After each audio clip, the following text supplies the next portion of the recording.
Cheska POV. 2 oras ang nakalipas mula nang umalis siya. Biglang bumalik si boss sa opisina at kitang-kita sa mukha niyang galit. Pulang-pula ang tenga niya at nakakuyom ang mga kamao. Nang dumaan siya sa mesa ko, nagtagpo ang mga mata namin. Wala ni katiting lalambing sa kanyang titig. Puro apoy lang ng galit.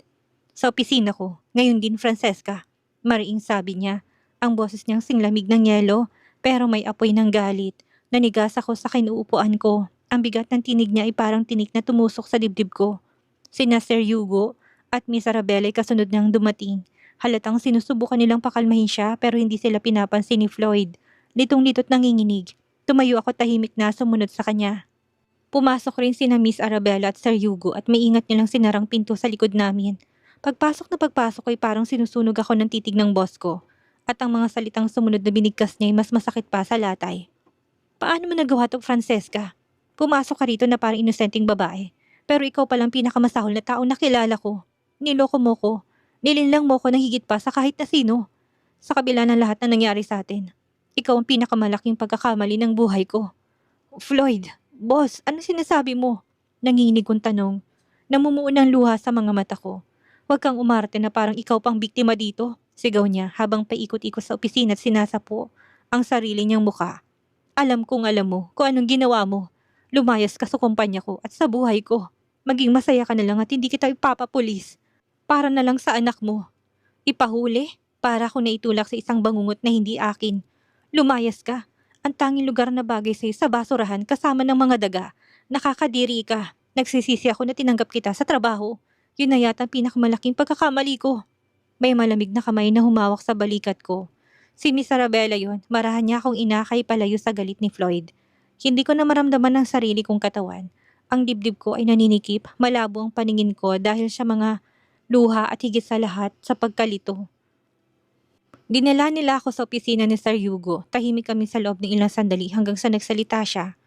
Francesca, naalala mo ba noong Sabado, sinabi kong may posibleng data leak? Oo, sabi mo imbestigahan mo, may nahanap ba kayo? Anong kinalaman ko dito? Garalgal ang boses kong tanong. May na-recover ang hacker, 2 email galing sa workstation mo, tapos dinilit. Pero naibalik pa rin niya. Email? Anong email? Inabot sa akin ni Sir Hugo ang 2 papel. Ang una may petsa ng Webes. From Francesca Moretti to bagman@darkweb.com. Subject warning. Sir, nag-meeting ang board. May hinala na sila. Mag-ingat. Francesca Moretti, Executive Assistant to the CEO Russo Group. Ang pangalawa ay ngayong umaga lang pinadala. From Francesca Moretti to bagman@darkweb.com. Subject green light. Sir, lahat ay ayon sa plano. Niloloko ko lang si Floyd at kinakain niyang bawat salitang sinasabi ko.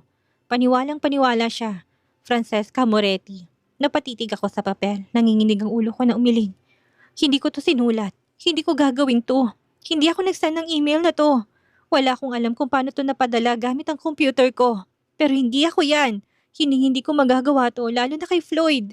Pakiusap, mag-imbestiga pa kayo. Set up to. Marangin ni mas ni Miss Arabella ang likod ko. Naniniwala ko sa kanya, Hugo. Mariing ang sinabi. Ako mismo nag-verify kay Francesca. In-endorse siya ng mga importanteng tao at hindi ako nagdududa sa rekomendasyon nila. Si Suarez nga pinuri pa siya nung 1 linggo. May mali dito. Nag-alinlangan ng mukha ni Sir Hugo. Hindi ko alam kung anong iisipin. Si Francesca lang ang bagong empleyado rito. Ang iba, higit 1 dekada na nating kasama. Pero ang pandaraya na iniimbestigahan natin, taon ng tanda. Tama ka, Arabella, may mali nga. Pero hindi man lang niya ako pinakinggan. Singhal ko, halos maiyak ulit. Walang tanong, walang paliwanag. Galit ka agad. Hindi tama yun. Nasa sitwasyon siya ng sobrang personal, Francesca. Ano, Sir Hugo? Limitado lang ang may access sa executive floor. Sa tingin niya, ikaw lang ang pwedeng maging posibleng suspect. Masakit man pero yun ang katotohanan. Napuno ng galit ang dibdib ko. Tumayo ako, pinunasan ng luha ko at inabot ang work phone at ID badge ko at tumingin ng diretso sa kanya. Mas madali nga naman akong sisihin kaysa aminin na baka matagal nang may traidor sa loob mismo ng kumpanya nyo. Fine, aalis na ako. Sana bago pa maging huli ang lahat, ma-realize nyo kung gaano kalaking pagkakamali to. Nagsimula na ako maglakad papalabas. Pero bago ako makarating sa pinto, lumingon ako. Gusto niyo ba akong ipa-body search, Mr. Roque? Para sigurado. Baka may nawawala dito. Please, huwag mo nang palalain. Pakiusap niya, halatang naapektuhan din siya. Tinitigan ko siya. Ayaw mo? then I'm done. Wala akong kailangan mula sa inyo. Walang separation pay, walang pabor. Basta linisin niyo lang ang pangalan ko. Makakahanap ako ng trabaho. Kahit pa sa imbornal. Pagbukas ko ng pinto, nadatnan ko si Rubilin. Nalaki ang mga mata niya. Anong nangyari? Tiningnan ko siya gaya ng pagtitig sa isang ahas. Tahimik kong pinindot ang elevator. Sinubukan niyang sumabay sa akin pero tinaasan ko lang siya ng daliri. Sumara ang pinto sa mukha niya. Pagdating ko sa lobby, tinanong ako ng guard tungkol sa badge ko. Wala na po akong badge. Hindi ko na kailangan. Pinadaan niya ako ng walang tanong. Pagsakay ko sa unang taxing nakita ko, hindi ko pa rin maramdaman ang sarili ko. At nang makarating ako sa kwarto ko, sakalang tuluyang bumagsak ang katawan ko sa kama. Humagulhol ako, halos hindi makahinga. Hanggang sa wala na akong mailuhang natira. Ngayon ko hinihiling na sana'y panaginip na lang talaga to. Siguro nakatulog ako sa sobrang pagod. Hindi ko malang namalayang dumating na pala si Ate Divina kasama si Liam sa bahay. Pagdilat ko, madilim na sa kwarto. Tanging ilaw mula sa lampshade ang nagpapalambot sa paligid. Sa gilid ng kama, tahimik na nakaupo si Danica. Nakatingin siya sa akin na para bang matagal niya na akong pinagmamasdan. Dahan-dahan akong bumangon. Mabigat ang katawan ko pero mas mabigat ang puso ko. Yun ang totoo. Uy, ano nangyari? Tanong niya ng mahinahon. Sabi ni Ate Divina, nakahiga ka na raw nang dumating siya kasamang bata. Tinangka ka raw niyang gisingin pero tulog na tulog ka. At parang umiiyak ka raw. Sabihin mo nga sa akin, nag-away ba kayo ni Floyd? Normal lang yan sa relasyon. Alam mo naman yan, hindi ba? Banayad ang tinig niya, pilit akong pinapakalma. Hindi to basta away lang, Danica. Mahina akong tugon, pausang boses. Hindi mo mai-imagine kung anong nangyari kanina sa akin. Eh di ikwento mo sa akin tapos ako na magdedesisyon kung gaano kasama yan. Kapag talagang grabe, tatawagan ko si Richard para sugurin yung ruso na yan. Biro niya, pilit binubuhay ang loob ko. Umupo na rin siya sa tabi ko. Napangiti ako ng bahagya pero hindi pa rin ako sumagot kaagad. Si Liam, tanong ko imbis na paunlakan siya. Biglang naalala ko gaano na pala kagabi at hindi ko man lang nakikitang anak ko. Huwag kang mag-alala, sagot ni Danica. Kasama niya si Ate Divina sa sala. Masaya silang naglalaro doon. Hayaan mo muna siya doon. Hindi ka pa okay ngayon at willing si ate na bantayan siya. Ako nang bahala sa lahat, ikaw ang unahin mo. Inayos niyang buko na parang ina. Puno ng lambing ang kilos niya. Lagi kaming ganito, sa tuwing nalulugmok ako, si Danica ang humihila sa akin pabalik. Tama ka, ayoko makita ko ni Liam ng ganito. Napabuntong hininga ako. Maliligo muna ako tapos ikikwento ko lahat sa'yo. Sige lang, nandito lang ako. Hindi ako aalis. Sa ilalim ng mainit na tubig ng shower, pilit kong hinuhugasan ng bigat ng araw. Pero kahit na ilang patak ng tubig, hindi nito kayang tangayin ng sakit sa kaluluwa ko. Ang pagod ay hindi pisikal kundi emosyonal. Pagbalik ko sa kwarto, may tray na nakaabang. May simpleng hapunan at isang malaking tub ng ice cream. May dalawang kutsara pa. Tigisa kami. Ito ang version namin ni Danica ng therapy. Ito ang pinaka-effective na paraan para sa aming dalawa. Wala pa rin nagbabago. Halika na dito, aya ni Danica. Tinapik pa niya ang kama. Pakainin mo muna sarili mo tapos sabay nating lulunurin ng lungkot sa ice cream. Umupo ako sa tabi niya. Pilit kong kinain ang dala niya kahit na wala akong gana. Hindi ako pwedeng magkasakit. Hindi ngayon. May anak akong maasa sa akin. Dapat alam ko na kung kailan hindi dapat nagpapaloko. At kung kailan ako dapat magtatag. Palagit pagkatapos ng hapunan, binigyan niya sa akin ng isang kutsara. Binuksan ng ice cream at doon ako nagsimulang magkwento. Paunti-unti, inisa-isa ko nangyari mula sa pagbabalik ni Floyd sa opisina na parang bulkan. Hanggang sa pagpapalayas niya sa akin habang tumutulong luha ko. Habang nagsasalita ako, muli akong umiyak at si Danica tahimik lang na nakikinig sa akin. Kahit nahirap akong magsalita dahil sa tindi ng emosyon ko. Paminsan-minsan lang siyang nagsasalita para abutan ako ng tissue o magmura sa galit. Hayop siya, bulalas niya matapos ko magkwento. Sino ba siya para tratuhin ka ng ganyan? Hindi ka niya deserve, Francesca. Hindi niya nabili ang kaluluwa mo para ganun ang sabihin niya sa'yo. Pinabawi ko nang sinabi ko na swerte ka sa kanya. Ganyan si Danica, laging handang akuin ang sakit ko na parang siyang nasasaktan. Iniisip kong tawagan na lang ang mga magulang ko. Mahina akong sabi. Baka dapat na akong umuwi sa amin. Malakas si Floyd, may impluwensya siya. Baka ipakalat niya na hindi na ako pwedeng tanggapin sa kahit na anong trabaho dito. Sa tingin mo, tatanggapin pa ako ng uncle mo pagkatapos nito? Lumingon sa akin si Danica. Galit ang tingin pero puno ng determinasyon.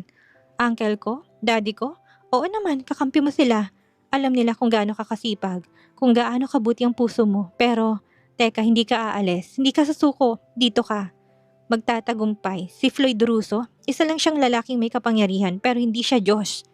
Makakahanap ka ng mas magandang trabaho at kapag nalaman niyang totoo, huli na siya, nasa taas ka na. Hindi ka na niya na maaabot. Hindi niya malalaman na totoo, bulong ko. Nagpasya na siya. Ayaw na niyang makinig, ayaw na niyang magsaliksik. Naniniwala siya na traidor ako. Tumahimik si Danica saglit tapos umiling. Hindi mo alam yan. Sabi nga ng daddy ko, ang traidor hindi rin nagtatagal. Sila mismo nagbubuko sa sarili nila. Nagiging kampante. Nagkakamali. At pagtapos ng audit, lalabas din ang totoo. Hintayin mo lang. Nag-alinlangan ako kung tama bang manalig ako sa sinabi niyang yun. Pero sana nga, kahit man lang ang pangalan ko lang ang malinis. Kahit hindi nang sugat sa puso ko. Miss Arabella lang ang naniniwala sa akin. Bulong ko. Si Sir Hugo, parang hindi na ako kilala. Parang isa lang akong walang kwentang empleyado sa mga mata nila. Eh di pareho lang sila ni Floyd na tanga. Mabilis sagot ng kaibigan ko. Alam mo kung sino ka. Malinis ang konsensya mo. Hayaan mo husgahan ka nila. Basta ako, alam ko mas magaling ka pa sa kanilang lahat. At tandaan mo to, darating ang araw pagsisisihan nilang lahat ng ginawa nila sa'yo. Napangiti ako ng bahagya kahit na may luha pa rin sa mata ko. Inabutan niya ako ng isang baso ng tubig at tableta. Para sa sakit ng ulo, ilang oras ka nang umiiyak. Tama siya, parang sinasakal ang ulo ko sa bigat ng lahat. Ininom kong gamot at humiga ulit. Kinalikan niyang noo ko, sabay labas ng kwarto. Pinatay niyang ilaw bago isarang pinto. Ang gabing yun ay mahaba, puno ng bangungot at tahimik na pagluha. Floyd POV. Mag-isa ako nakaupo sa dilim. Tahimik ang buong bahay ko pero parang may bigat na nakadagan sa dibdib ko. Hindi ko maipaliwanag at hindi ko rin pwedeng ipagwalang bahala. Hindi ko malang matignan ng kama. Puno ito ng alaala ng gabing magkasama kami ni Francesca. Ang init, ang lambing, ang kasinungalingan niya at ngayong alam ko ng totoo, parang gumuho ang mundo ko. Paano niya nagawa to sa akin? Mula pa noong gabing namatay ang mga magulang ko kasabay ng pagtaksil ng babaeng minahal ko.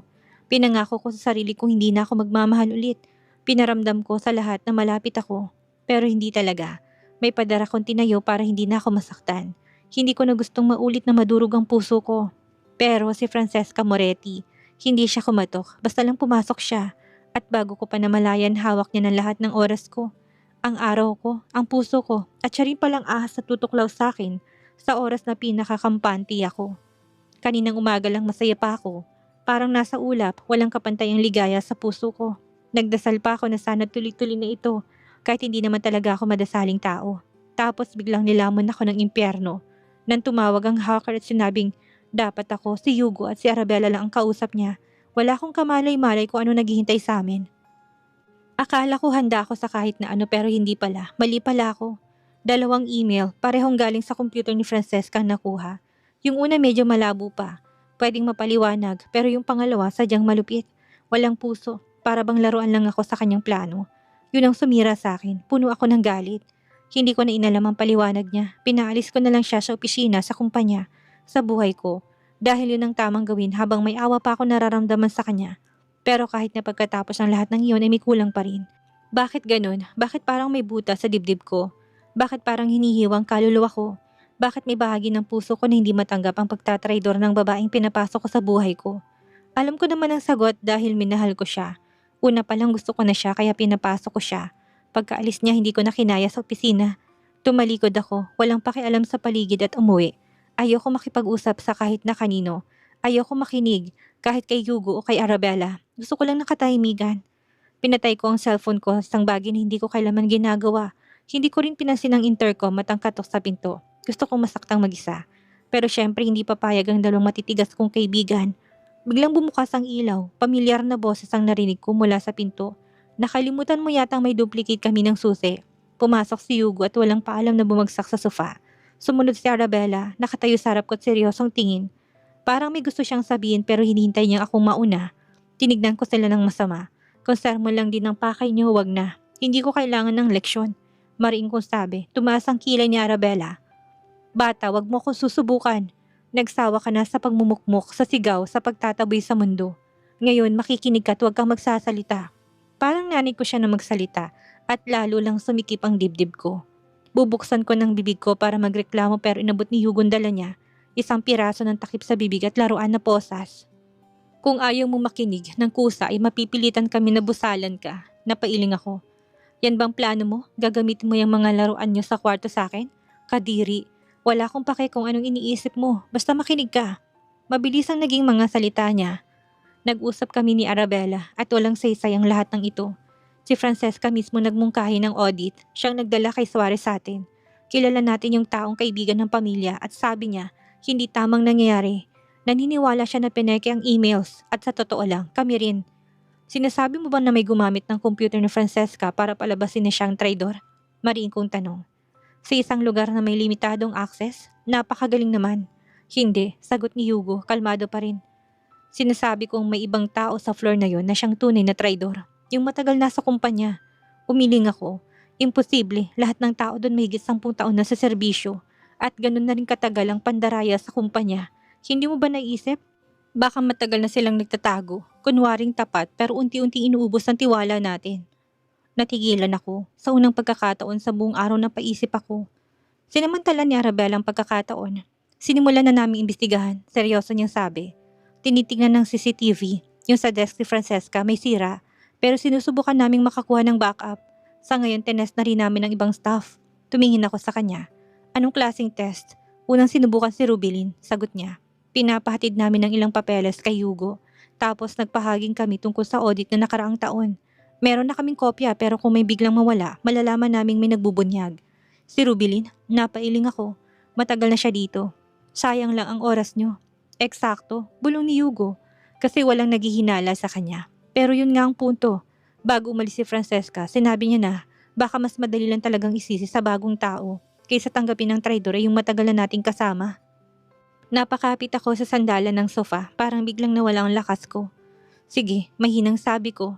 Ituloy yung investigasyon, kailangan ko ng ebidensya. Tumango si Hugo, gagawin namin pero may isa pa. Nagdadalawang isip siya bago nagpatuloy. Tinawagan kong kaibigan ko sa PNP. Happy ng pulis, pinacheck ang background ni Francesca. Kung may hindi tayo alam, lalabas din yun. Parang sobra na pero hindi ko na rin kayang kumontra. Tumango na lang ako dahil kahit na ayaw kong aminin, may bahagi sa akin na gusto kong mali ako tungkol sa kanya kasi kung tama ako, ibig sabihin minahal kong pinakamapanganib na uri ng tao.